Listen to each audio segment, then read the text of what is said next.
Good morning.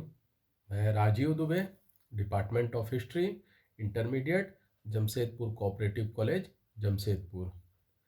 कल हम लोगों ने देखा सविनय अवज्ञा आंदोलन के संदर्भ में, जिसके अंतर्गत दांडी मार्च की यात्रा की गई और नमक को विरोध के रूप में ही चुना गया।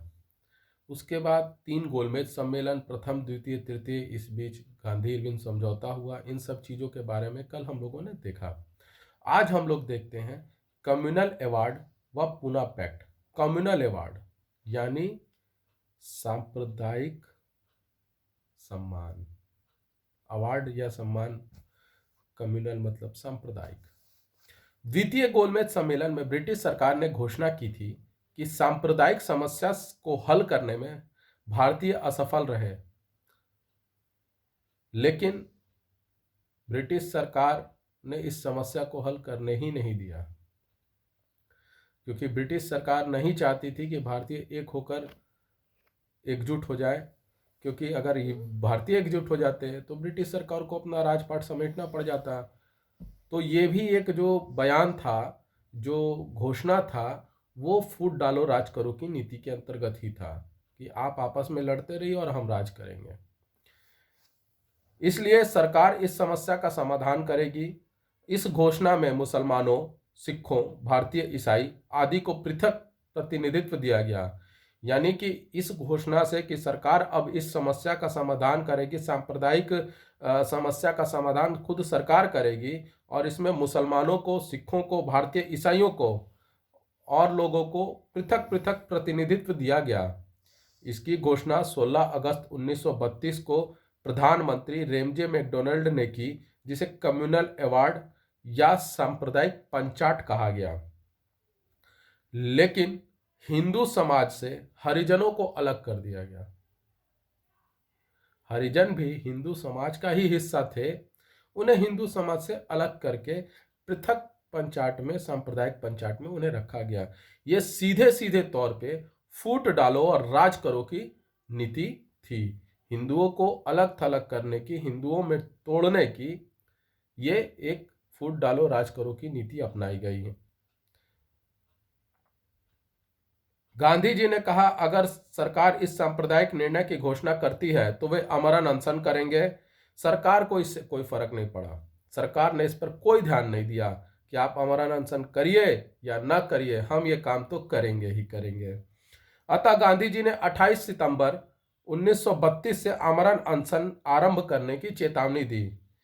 गांधी जी के इस कदम से संपूर्ण देश आश्चर्यचकित हो गया, क्योंकि अभी तक आंदोलन तो हुए, लेकिन आमरण अनशन वाला आंदोलन अभी तक नहीं किया था, किसी ने भी नहीं किया था। और गांधी जी ने जब इस बात को कहा तो गांधी जी उस समय राष्ट्रीय नेता के रूप में अपनी पहचान बना चुके थे। तो ये सचमुच आश्चर्यचकित करने वाली घटना थी। रविंद्रनाथ ने कहा, ग्रहणग्रस्त सूर्य की छाया के समान भारत पर पल में अंधेरा छा रहा है और देश के सारे लोग चिंता की वेदना में व्याकुल हैं। मदन मोहन मालवीय इसमें इतनी ही अच्छाई है कि वेदना सर्वव्यापी है। यानी कि ये जो आमरण अनशन करने वाली बात है और उसका जो कारण है, ये सभी वेदनाएं हैं और वेदना सर्वव्यापी है, वेदना सभी जगह फैली हुई है। मदन मोहन मालवीय, डॉक्टर राजेंद्र प्रसाद, राजगोपालाचारी, MC रजा के निरंतर प्रयत्नों से समझौता हुआ। 26 सितंबर 1932 को के समझौते पर हस्ताक्षर हुए, जिसे पूना पैक्ट कहा गया।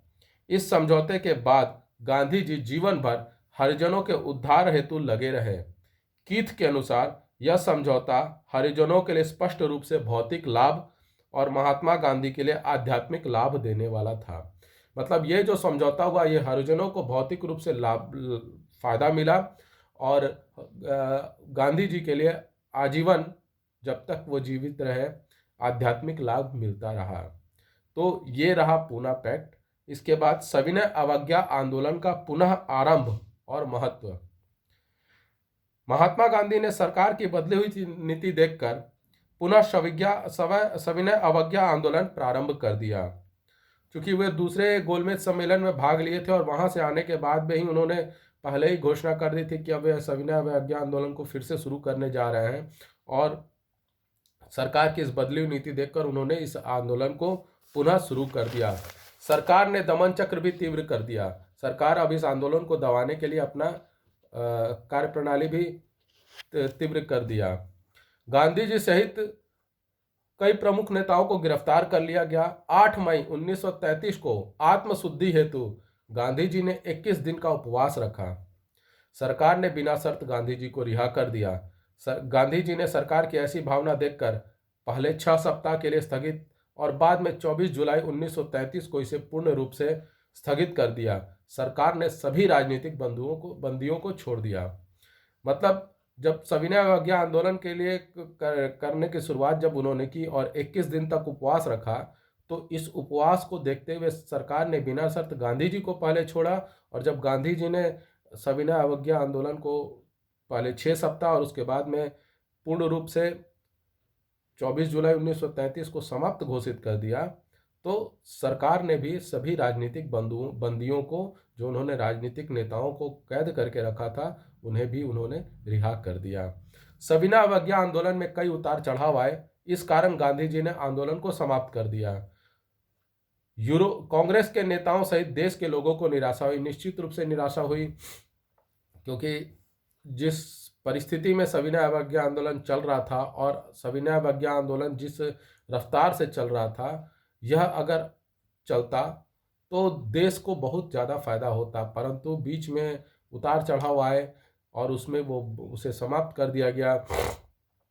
ये बहुत लोगों को अच्छा नहीं लगा, बुरा लगा और निराशा हाथ लगी कि एक अच्छा काम होते हुए अचानक से रुक दिया जाता, तो जो निराशा होती है वही निराशा हुई। 1933 में यूरोप में सुभाष चंद्र व विट्ठल भाई पटेल ने कहा, महात्मा गांधी एक राजनीतिक नेता के रूप में असफल रहे हैं।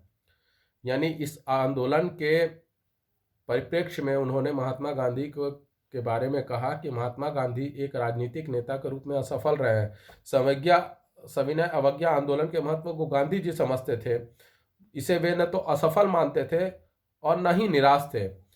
उन्होंने इसे एक,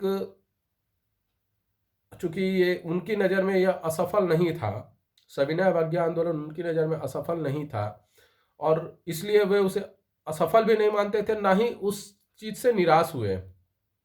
उन्होंने कहा, मैं ना तो निराश हूं और ना ही असहाय अनुभव कर रहा हूं। देश को जो ऊर्जा मिली है इसका अनुमान आपको नहीं है, मुझे है। यानी मैं इस आंदोलन के समाप्त होने से निराश नहीं हूं और न ही असहाय अनुभव कर रहा हूं, यानी अपने आप को कमजोर महसूस कर रहा हूं। इससे जो आंदोलन से जो ऊर्जा मिली है उसका अनुभव मुझे है, आपको नहीं है। यानी इससे जो मुझे प्राप्त हुआ है या देश को जो प्राप्त हुआ है उसका अनुभव आपको नहीं है, लेकिन मैं समझ सकता हूं कि वो क्या प्राप्त हुआ है। 1937 ईस्वी में कांग्रेस मंत्रिमंडल का निर्माण। कांग्रेस ने 1935 के एक्ट की आलोचना की थी, इसे अस्वीकार कर दिया। फैजपुर कांग्रेस अधिवेशन में कांग्रेस ने इस एक्ट की निंदा की थी। कांग्रेस की मांग थी कि संविधान सभा गठित की जाए और स्वतंत्र भारत का संविधान बनाया जाए। सरकार ने प्रांतीय स्वायत्तता को क्रियान्वित करने का निर्णय लिया। कांग्रेस ने एक्ट को निराशाजनक कहा था, फिर भी उसने चुनाव में भाग लेने का निर्णय किया। 1937 में हुए चुनाव में कांग्रेस को भारी सफलता मिली। कई स्थानों पर स्पष्ट बहुमत प्राप्त हुआ। 11 में से 8 प्रांतों में कांग्रेस का शासन स्थापित हो गया।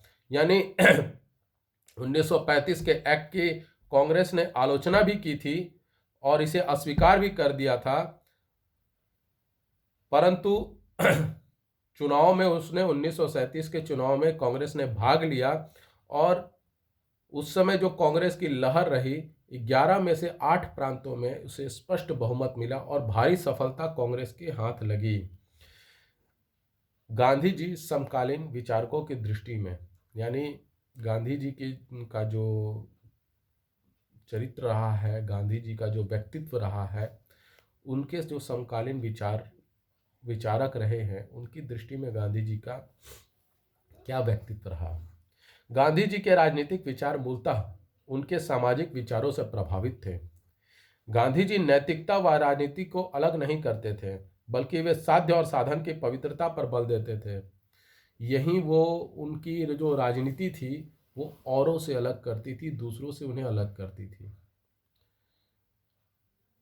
यानी वो राजनीति में भी नैतिकता देखते थे। आज अगर राजनीति देखा जाए तो नैतिकता तो कहीं दिखाई ही नहीं देती है। नैतिकता दिखाने का लोग दावा करते हैं, लेकिन नैतिकता नहीं दिखाई देती। नैतिकता दिखाई देती थी लाल बहादुर शास्त्री जैसे लोगों में, राजेंद्र प्रसाद जैसे लोगों में। आज वो नैतिकता नहीं है। आज वो नैतिकता नहीं है। तो गांधी जी जो थे वो राजनीति के साथ नैतिकता को भी लेकर चलते थे, और साध्य व साधन की पवित्रता पर बल देते थे। यानी साध्य करने का क्या लक्ष्य है और साधन किस साधन तरीके से आप उस लक्ष्य को प्राप्त करते हैं, ये दोनों पवित्र होने चाहिए, इस पर बल देते थे। लेकिन बबूल के पेड़ पर फल की आशा रखना बेकार है। उसी तरह केवल उद्देश्य उच्च न हो, बल्कि उद्देश्य प्राप्ति के साधन भी नैतिक व पवित्र होना जरूरी है। यानी गांधी जी कहते थे कि सिर्फ उद्देश्य उच्च होने से काम नहीं चलेगा। उद्देश्य उच्च होने के साथ उसे प्राप्ति के तरीके और साधन भी नैतिक रूप से पवित्र होने चाहिए। आप लक्ष्य तो ऊंचा रख लीजिए, लक्ष्य अच्छा रख लीजिए, लेकिन अगर उसको प्राप्त करने के लिए आपने गलत तरीका अपनाया तो वो भी सही नहीं माना जाएगा।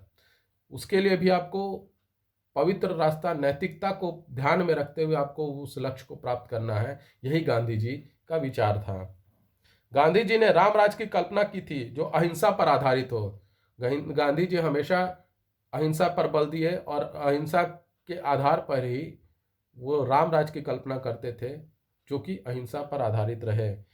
गांधी जी ने सत्य और अहिंसा की प्रतिष्ठा राजनीतिक और सामाजिक बदलाव के लिए एक प्रभावशाली औजार के रूप में की थी।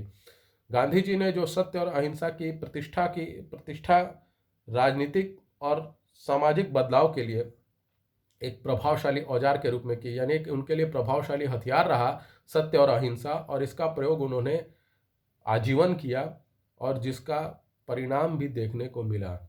भारत की आज़ादी के रूप में ये परिणाम सारी दुनिया ने देखा कि सत्य बोलने से और अहिंसा के हथियार से किस तरह देश आज़ाद हुआ। आज हम लोग इतना ही देखते हैं। तो आपको ये वीडियो कैसा लगा? लाइक करें, कमेंट करें, शेयर करें, ज़्यादा से ज़्यादा मात्रा में सब्सक्राइब करें। घर पे रहें, सुरक्षित रहें। धन्यवाद।